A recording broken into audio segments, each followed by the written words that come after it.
ana wiji sawiji pandati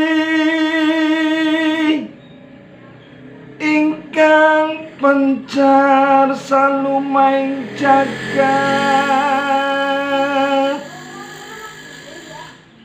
kasamatan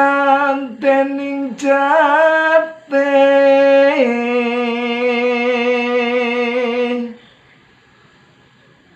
kang moco kang angrungu kang anurat kang animpeni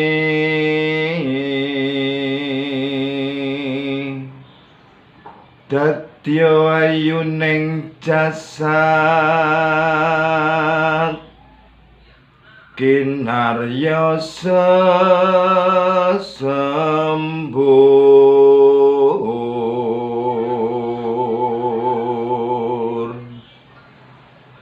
lamun winaca ing toya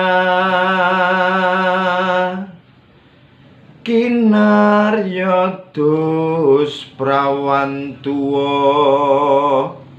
Agus laki